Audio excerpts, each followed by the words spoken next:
सभी को प्रणाम। हम पढ़ रहे हैं वाग्मय उपासना समर्पण योग ऑडियो 9। बहुत ही सुंदर अध्याय और अध्याय थ्योरेटिकल कम और प्रैक्टिकल अनुभवों के आधार पर ज़्यादा है। और पिछले स्वाध्याय में गुरुदेव हमें समझा रहे थे कि एक एक थॉट की वैल्यू है, एक एक थॉट का मूल्य है। तो हमें अगर हम अपने शरीर बल को, मानसिक बल को, अपनी भावनात्मक शक्तियों को ऊंचा उठाना चाहते हैं, ऊंचा रखना चाहते हैं, तो हमारे एक एक भाव विचार पर हमारी पैनी नज़र होनी चाहिए। और हमें कभी भी लो तो सोचना ही नहीं है, क्योंकि जो हम सोचेंगे अदृश्य शक्तियाँ, अदृश्य तत्व वैसी ही चीज़ें हमारी तरफ ले आएंगे।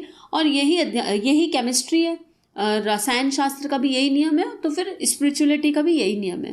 तो आइए एक मंत्र की शक्ति के साथ भावना करें कि मंत्र की ये तरंगे पूरे ब्रह्मांड में जाएं और मंत्र की शक्ति ही हमारे पास वापस लौट कर आए अनंत गुना होकर। और मंत्र की शक्ति कब जगेगी? जब हम भाव रूप से जुड़ जाएंगे। तो अपने हृदय में सविता देवता का ध्यान करते हुए पूरे दिल से, पूरे मन से एक गायत्री मंत्र भावनाओं के साथ, ओम भूर्भुवः स्वाहा तत्सवितुर्वरेण्यं भर्गो देवस्य धीमहि धियो यो नः प्रचोदयात्। आगे स्वाध्याय पढ़ते हैं। फिर गुरुदेव हमें कल स्वाध्याय में एग्जाम्पल दे रहे थे भगवान बुद्ध का। उन्होंने कहा कि वैर कभी वैर से शांत नहीं हो सकता, वैर को शांत करने के लिए प्रेम की आवश्यकता है। तो खराब बुरे काम करने से बुरे तत्व अपनी तरफ आने लगते हैं। जब हम इस तथ्य को, सिद्धांत को अच्छी तरह समझ लेंगे, तभी अपने कल्याण की दृष्टि से खराब विचारों को अपनी तरफ आने से रोक सकेंगे। कहा गया है कि जो द्वेष में रहते हैं वे द्वेष में ही मृत्यु पाएंगे। इसी बात को किसी अन्य महापुरुष ने इस प्रकार कहा है कि जो तलवार से जीते हैं वे तलवार से ही मरते भी हैं। हर एक खराब विचार सामने खड़े हुए विरोधी मनुष्य पर उठाई हुई तलवार है। अगर सामने खड़ा मनुष्य भी तलवार उठा ले तो दोनों का भयंकर परिणाम भोगना पड़ेगा। आकर्षण का उपयुक्त नियम प्रत्येक लोक में समान रूप से काम करता है। जिस चीज की हम इच्छा करते हैं और आशा रखते हैं वही हमारी तरफ खिंचकर आती है।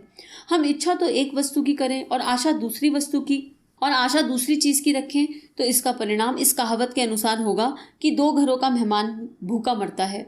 एक ऐसा व्यक्ति जीवन में कोई लाभ नहीं उठा सकता। इसलिए सफलता और सिद्धि का मार्ग यही है कि जिसकी इच्छा करो उसी की आशा करो। इस रीति से तुम्हारा इष्ट पदार्थ तुमको प्राप्त हो सकता है। किसी भी विशेष विचार को पसंद करके तुम अपने साथ रखो तो इसका परिणाम यह होगा कि जहाँ तक वह विचार कायम रहेगा वहाँ तक आप चाहें जिस देश और अवस्था में रहें, वह मुख्य विचार सर्वत्र अपने अनुकूल तत्वों को आकर्षित करता ही रहेगा। इसी एक ही बात को गुरुदेव अलग अलग तरीके से हमें समझा रहे हैं और अलग अलग कहावतों के माध्यम से समझा रहे हैं। तो जैसी दृष्टि वैसी सृष्टि, जैसी मनःस्थिति वैसी परिस्थिति, जैसे विचार वैसे रिजल्ट, परिणाम, और वैसे हमारा आसपास का माहौल। जब हम जिसके बारे में चिंतन करते हैं ना, हम उसके जैसे बन जाते हैं।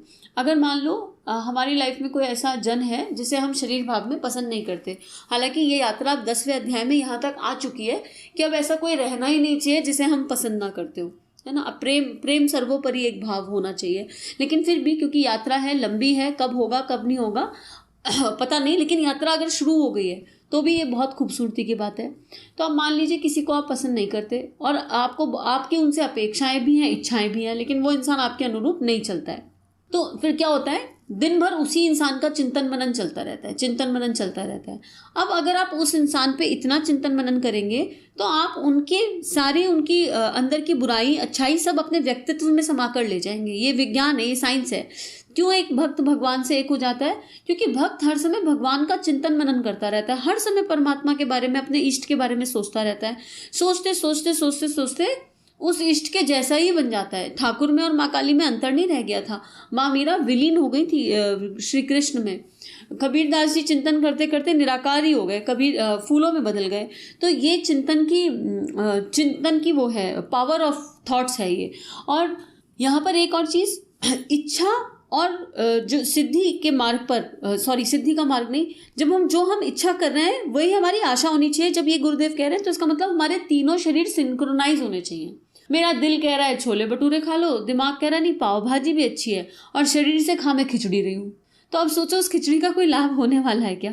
है, नहीं खिचड़ी खानी पड़ेगी। क्यों? अब मन ना, तो मन का दिल की इच्छा थी खिचड़ी खाने की, दिमाग भी चार चीज़ें ढूंढ रहा था, तो वो खिचड़ी आप जितनी मर्जी खा लो। चिंतन तो छोले भटूरे पे है ना, तो छोले भटूरों का शरीर भाव में कैलोरी आए है ना आए, विचार में तो छोले भटूरे बसे पड़े हैं, विचार में तो पाव भाजी बैठी हुई है। और वो स्वाद ग्रंथियाँ, वो जो अंदर एक्टिवेशन होता है टेस्ट बड्स का, जो उससे स्लाइवा और जो भी केमिकल एक्शन रिएक्शन होते हैं, वो सब अंदर घटित हो ही रहे हैं।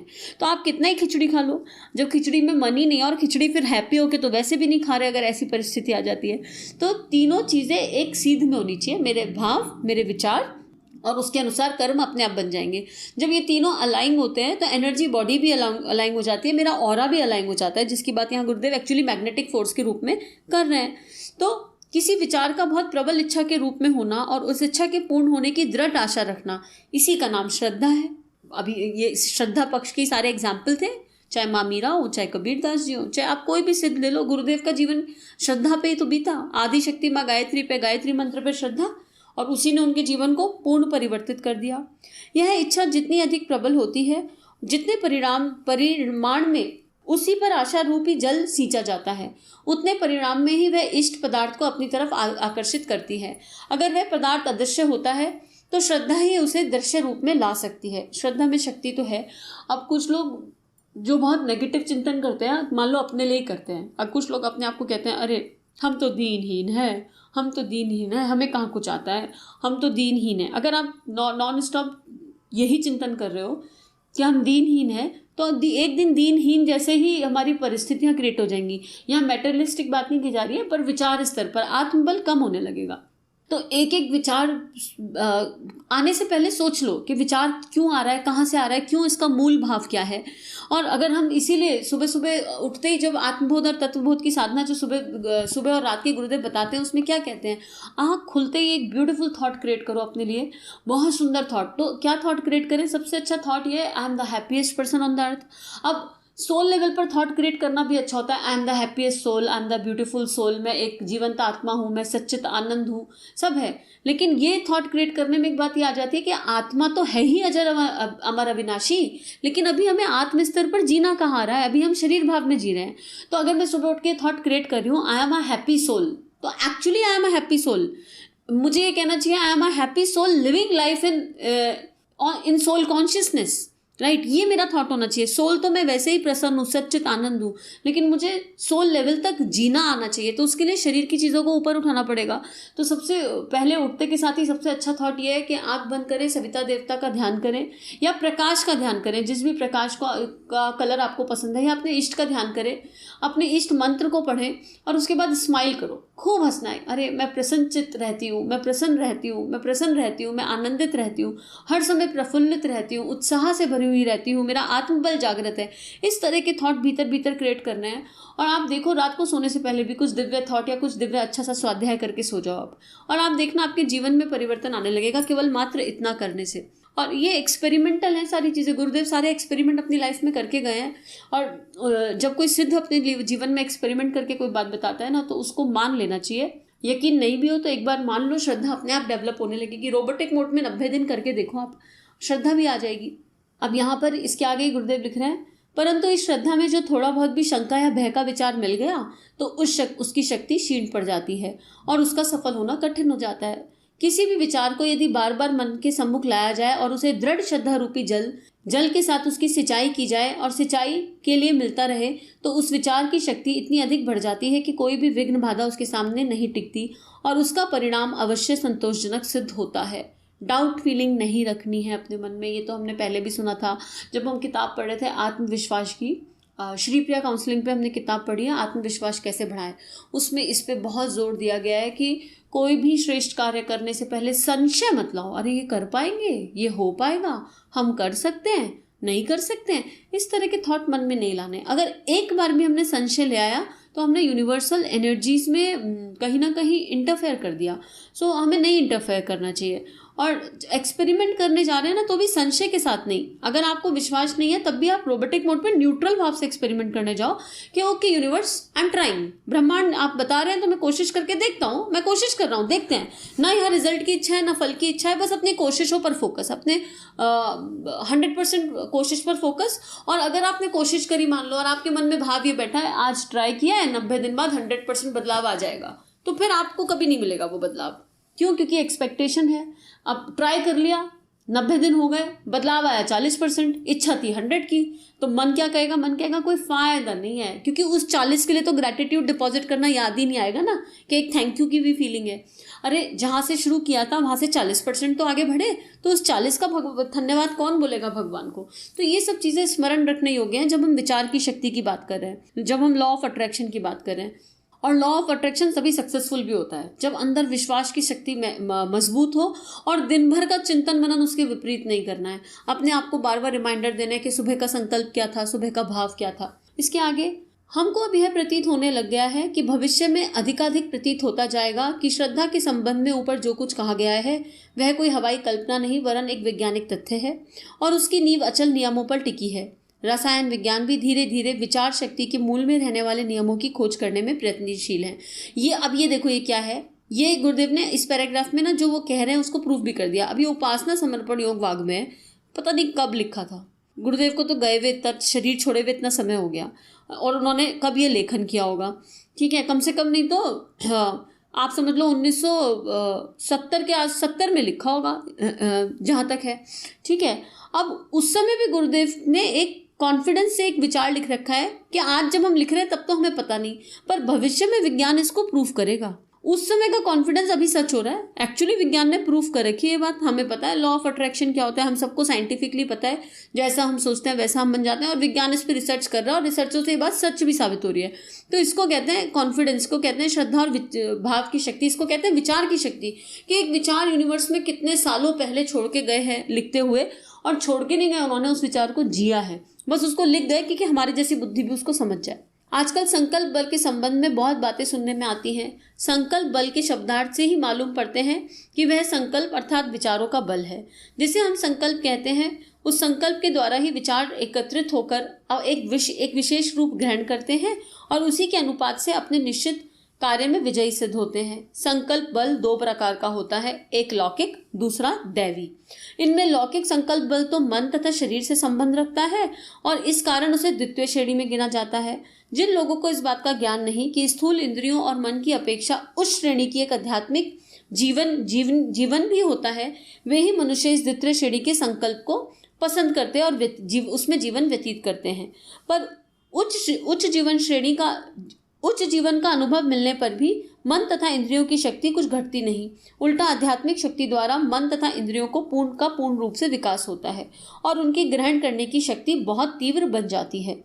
जो मनुष्य परमात्म तत्व के साथ अपनी एकता के सिद्धांत को समझ लेता है उसी का संकल्प बल दैवी कहलाता है और इस बात का निश्चय रखता है कि मेरे भीतर रहने वाला परमात्म तत्व बहुत अधिक समर्थ है। यहाँ पर एक कैजुअल प्रॉमिस की बात की जा रही है, एक जो नॉर्मल हम शरीर भाव में करते रहते हैं प्रॉमिस और तोड़ते रहते हैं। प्रॉमिस, हाँ हम प्रॉमिस करते हैं हम कल मिलेंगे, हम प्रॉमिस करते हैं हम कल फोन करेंगे, याद ही नहीं रहते। माता पिता छोटे छोटे बच्चों से मिथ्या प्रॉमिस कर देते हैं, मम्मी टॉफी चाहिए, अरे बेटा आज नहीं, प्रॉमिस कल दिलाऊंगी, याद ही नहीं रहते प्रॉमिस कर करके। और कितना हम इससे बच्चों का संस्कार खराब कर देते हैं, उनको मिसकमिटमेंट इन छोटी छोटी चीज़ों से सिखा देते हैं। 2-2 3-3 साल के बच्चों के साथ अरे टॉय रखा है बेटा, चिड़िया ले गई, बोला पुलिस वाले अंकल आएंगे, ऐसे मिथ्या बातें करते हैं, भय दिखाते हैं फालतू चीज़ों का जो नहीं करना चाहिए। जो सर्वथा बच्चे के बाल मन पर हम बड़ी परवरिश में बड़ी चोट पहुंचाते हैं उसके बाल मन को। अब जब वो बच्चा देख ही नहीं रहा प्रॉमिस फुलफिल हो रहे हैं, तो एक ये साधारण शरीर भाव के प्रॉमिस है जो आते जाते रहते हैं। उसके बाद एक है संकल्प की शक्ति। संकल्प जो होता है ना वो पंच शक्तियों के साथ होता है, वो पंच तत्वों के साथ होता है। उसका आधार विश्वास होती है, श्रद्धा होती है, और हम 5 चीज़ों के बने हुए हैं, पंच तत्वों के बने हुए हैं। सारा आध्यात्मिक सहायक ऋषि मंडल देव मंडल दुनिया में पता नहीं क्या क्या है। अब आप एक बात विचार करो कि जब हम संकल्प ले रहे हैं तो हम क्या करते हैं, आवाहन करते हैं, हाथ में चावल रखते हैं, जल रखते हैं, रोली रखते हैं, तिलक रखते हैं। ये जो सारी चीज़ें हैं ये क्या रिप्रेजेंट करती हैं, ये उन पंच तत्वों को रिप्रेजेंट करती हैं जो हमारे अंदर कहीं हैं। अब हम उन पंच तत्वों का आवाहन कर रहे हैं कि हमारा ये शरीर भाव सब आपसे बना हुआ है, हे परमात्मा हम आप ही से निकले हुए हैं। तो आज हम आपकी सूक्ष्म उपस्थिति में एक संकल्प लेने जा रहे हैं, ये कार्य है, ये करने में हमारी मदद कीजिए। हमारी इंद्रियां बीच बीच में धोखा दे सकती हैं, गड़बड़ कर सकती हैं। मान लो खाने का ही लिया है, उपवास का संकल्प लिया है कि अब हम 9 दिन ये आहार खाएंगे, तो बीच में जीभ बार बार जगत चकर चकर चकर करेगी ना, परेशान करेगी। तो अगर जब हम दैवीय उपस्थिति में, पंच तत्व की उपस्थिति में संकल्प लेते हैं, तो वो दैवीय शक्ति हमारी मदद करने लगती है। भीतर से आत्मबल जागृत, मन भागेगा तो वो दैवीय शक्ति पीछे पीछे आ जाएगी, क्योंकि उसकी उपस्थिति में लिया हुआ संकल्प है। और क्यों आएगी? क्योंकि हम उसी ऊर्जा से बने हैं, पंच तत्वों के बने हुए, हम मिट्टी का ढेला उन्हीं पंच तत्वों से बना है। तो यही बात गुरुदेव बता रहे हैं कि कैजुअल प्रॉमिस में, एक लौकिक जो हम करते रहते हैं वो प्रॉमिस और संकल्प, जो दैवीय संकल्प होता है, उसमें क्या अंतर है। एक कोशिश करूंगी कि एक संकल्प के ऊपर एक ऑडियो रिकॉर्डेड है, और वो उसमें संस्कृत का कोई श्लोक नहीं है, लेकिन भाव रूप संकल्प है वो। तो कोशिश करते हैं कि वो ऑडियो भी सब लोगों के लिए डाल दें। उस भाव को करने के बाद आप मंत्र की शक्ति लीजिए और फिर संकल्प लीजिए, तो शायद किसी की चेतना को स्पर्श कर जाए। सभी को प्रणाम, सभी को बहुत बहुत। हमारे YouTube चैनल को सब्सक्राइब करें और बेल आइकन को दबाकर ऑल पर क्लिक करें ताकि नोटिफिकेशंस आपको मिलती रहें।